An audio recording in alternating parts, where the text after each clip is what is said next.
এই দুনিয়ায় তোমার দাদাও নাই, অনেকের দাদিও মারা গেছে, অনেকের মাও নাই, বাবাও নাই। মনে রাখবা, এই ময়দানে যারা আছো 100 বছর পরে তুমি আমি কেউ থাকবো না, কারণ এই জায়গায় 100 বছরের আগের কেউ নাই। আরে যুবক, সকলের কিন্তু মরণের তুফান আসবে, আজরাইল কিন্তু সবার সামনে হাজির। আজরাইল ঘরে ঢোকার জন্য কোনো অনুমতি লাগে না। ইমানদারের মরণ হবে একরকম, বেঈমানের মরণ হবে আরেক রকম। এই দুইটার ব্যাখ্যা করতে গেলে অনেক সময় চলে যাবে, এইটাকে এই জায়গায় রেখে দিলাম। মরণের পরে তোমার আমার প্রথম যেই ঘাটি, ওই ঘাটিটার নাম হলো কবর। যুবক, কলিজার টুকরা বুড়া বাবা, আল্লাহর নবী, সাহাবায়ে কেরাম, আল্লাহর ওলিরা কবরের চিন্তায় কান্না করতে করতে বেহুশ হয়ে যাইতেন, কান্না করতে করতে পাগল। ওরে যুবক, আমি তুমি তো বেশি বেশি হাসাহাসি করি আর গুনাহ করি, আমার তোমার তো কবরের খবর নাই, কারণ আমরা দুনিয়ার পাগল। কিন্তু নবীর সাহাবীরা দুনিয়ার পাগল না। নবীও আমার জানাইয়া দেয়, আদ-দুনিয়া সিজনুল মুমিন ওয়া জান্নাতুল কাফির। দুনিয়াটা হলো মুমিনের জন্য জেলখানা, বেঈমান কাফেরের জন্য বালাখানা। এই জন্য নবীর একজন জলিলুল কদর সাহাবী,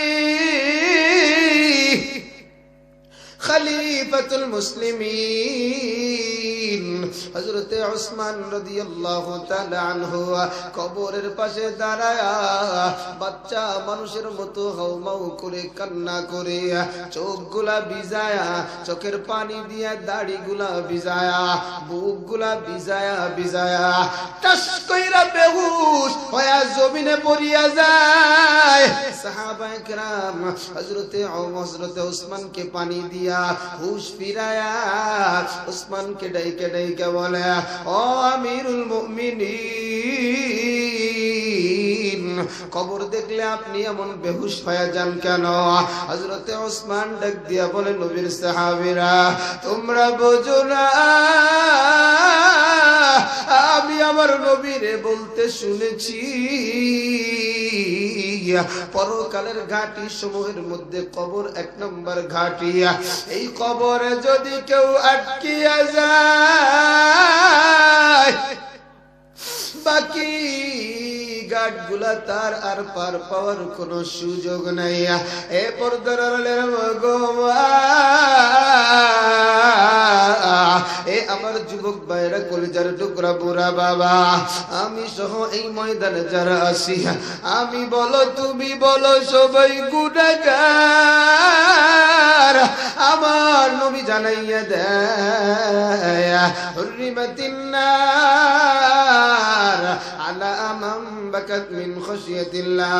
আল্লাহর ভয়, কবরের ভয়, জাহান্নামের ভয়, 1-2 ফোঁটা চোখের পানি যদি চোখ দিয়া বের হয়ে যায়, আল্লাহর নবী বলেন ওই বান্দা বান্দির জন্য জাহান্নামের আগুন হারাম হয়ে যায়। এ যুবক, ইমানদার রে যখন কবরে রাখা হয়, ইমানদার এক কইরা 3টা প্রশ্নের জবাব দিয়ে দেয়। আল্লাহ পাক 3টা প্রশ্নের জবাবে কবরের মধ্যে 3টা পুরস্কার দিয়ে দেয়। কবরের বিছানা জান্নাতি বিছানা বিছায়া দেয়, কবরের মানুষটাকে জান্নাতি পোশাক পরায়া দেয়, জান্নাতের সাথে একটা রাস্তা করিয়া দেয়। আর যদি ভাই বেঈমান বেনামাজি সুদখোর জিনাকার হয়া যদি মরিয়া যায়, ওই কবরে আল্লাহর ফেরেশতা হাজির। আল্লাহর ফেরেশতা হাজির হয়া এক এক কইরা তিনটা প্রশ্ন করবে। এক নম্বর প্রশ্ন মার রব্বুকা, দুই নম্বর প্রশ্ন আমা দীনুকা, তিন নম্বর প্রশ্ন মান হাদার রাজুল আল্লাযী বুইসা ফীকুম। আল্লাহর বান্দা বেনামাজি সুদখোর জিনাকার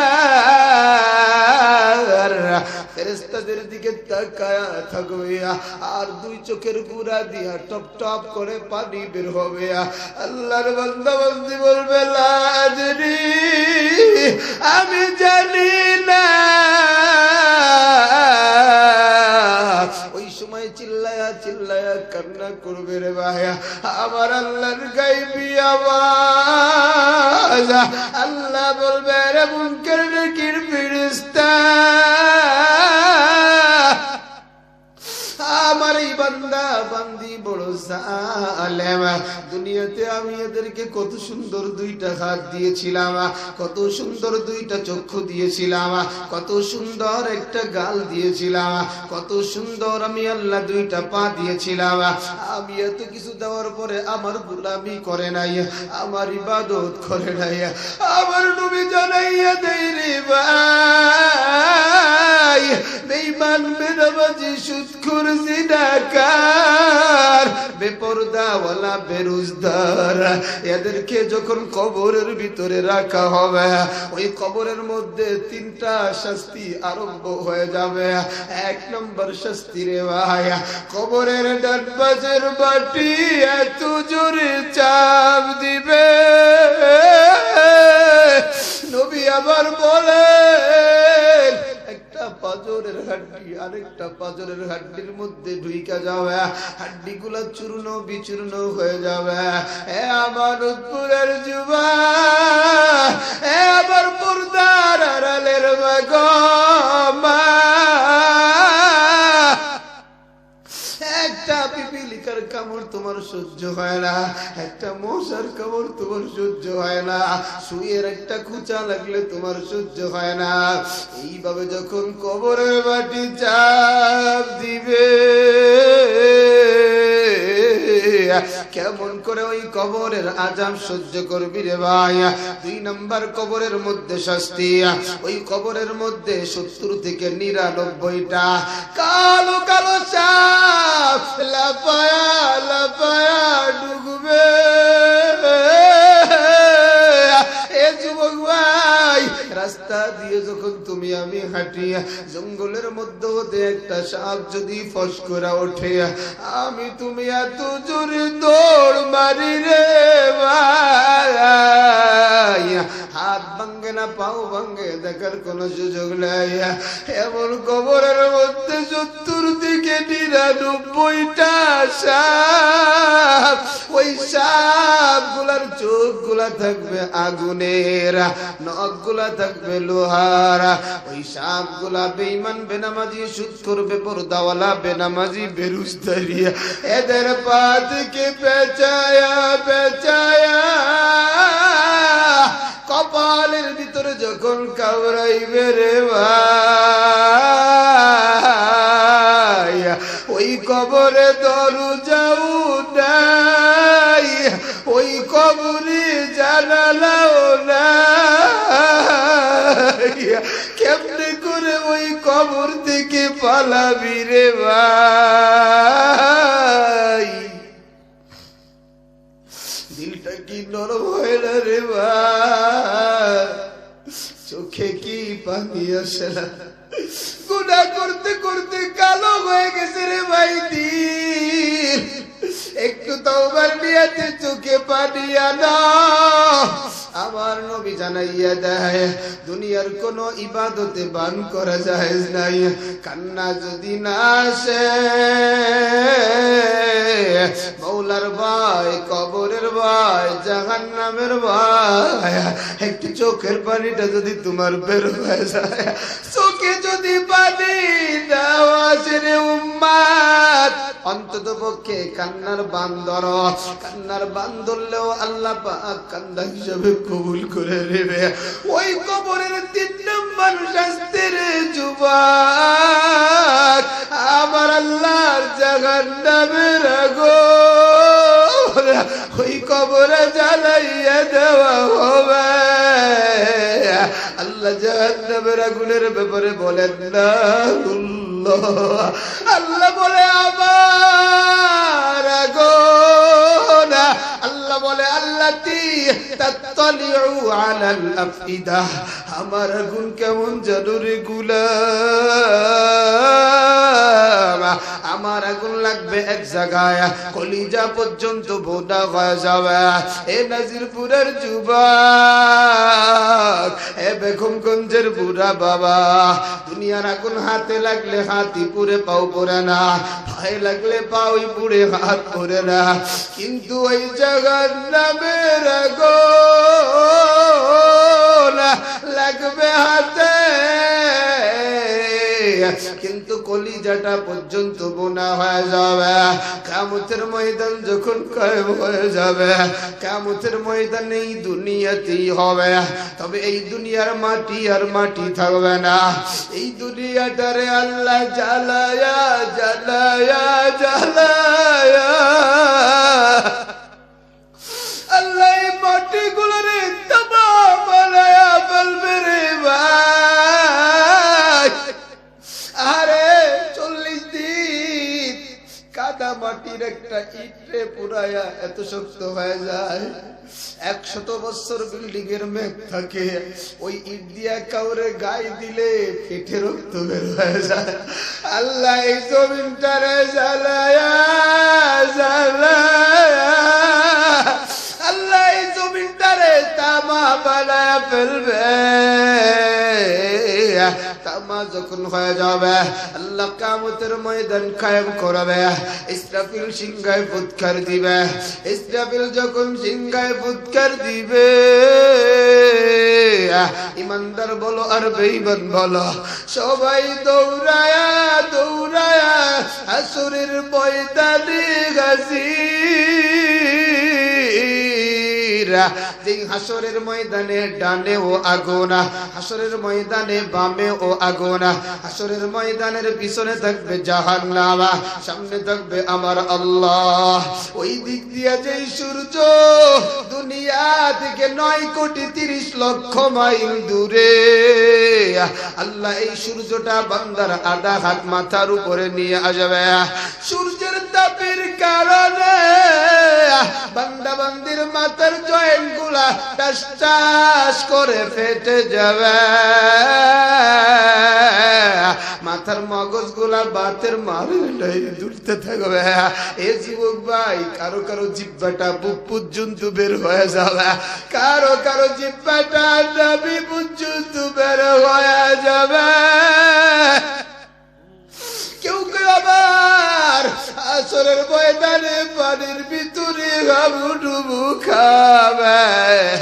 আবার নবী যখন জাহান্নামের বয়ান করতেন, সাহাবায়ে কেরাম তখন কাঁদতে কাঁদতে পাগল হয়ে যাইতেন। আম্মা জানাই একদিন বলেন, পয়গম্বর, আসরের ময়দানটা এত ভয়ঙ্কর, আপনি একটু হাসরের ময়দানের বয়ান করেন। আম্মা জানকে আমার নবী ডাক দিয়ে কয়, আয়েশা,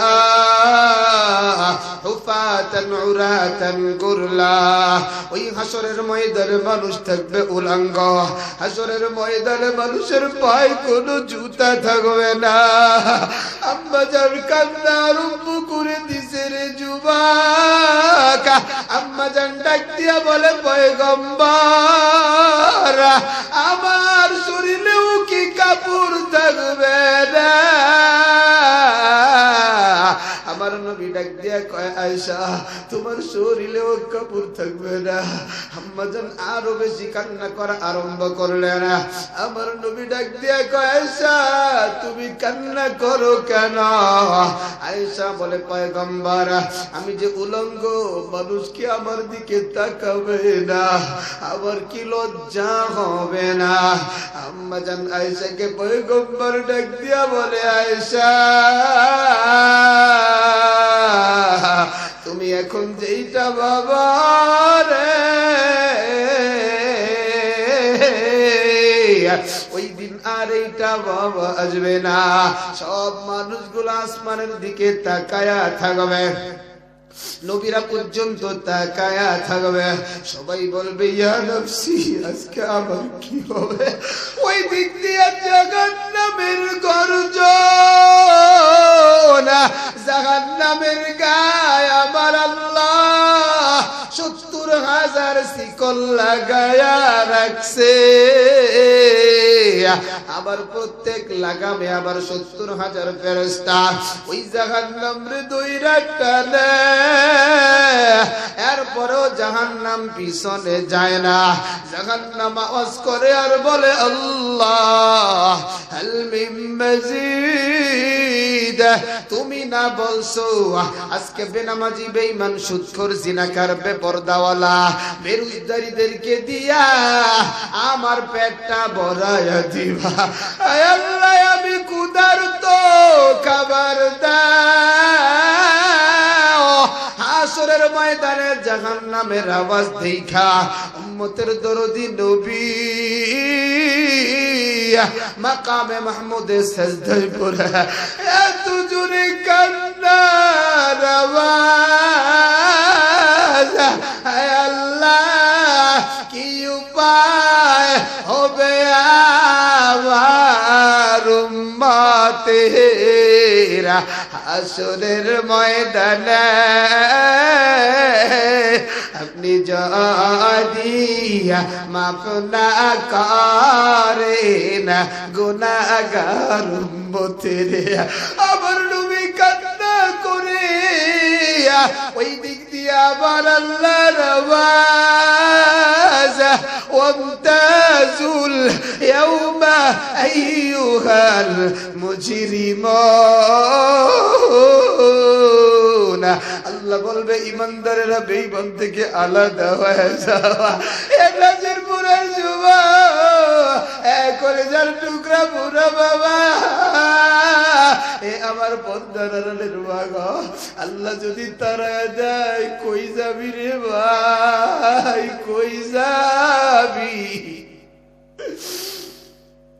এই দুনিয়ার 30 বছর 40 বছরের জীবন একটু সব খায়সাত বাদ দিয়া আজকের থেকে কারা কারা আল্লাহর পাগল হইবা? আল্লাহর একটু হাত দুটো দেখায় দাও। আল্লাহ তুমি দেখো তোমার পাগলের কাঁদে, আল্লাহ তোমার আশিকেরা কাঁদে। তোমার নবী বলছে তোমার ভয় জাহান্নামের ভয়। কেউ যদি কান্না করে তুমি নাকি তার জন্য ওই জাহান্নামের আগুন যদি ঠান্ডা করতে চাও, আল্লাহ আমার নবীর মাধ্যমে জানায় দেয় রোজাটা রাখো। আল্লাহ বলে আস-সাওমু লি ওয়া আনা আজজি বিহি।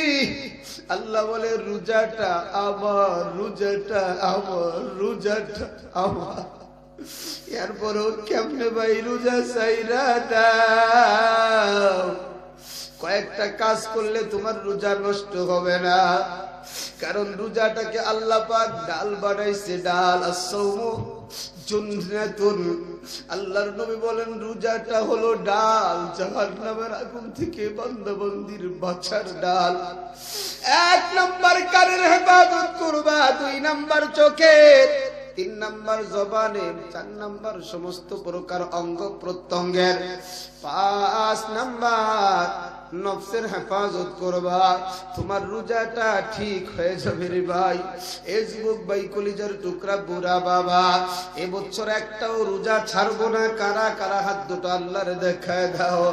আল্লাহ তুমি দেখো গভীর রাত তোমার পাগলেরা আমি গুনাহগারের বয়ানে কেমনে বইসা রইছে রে আল্লাহ।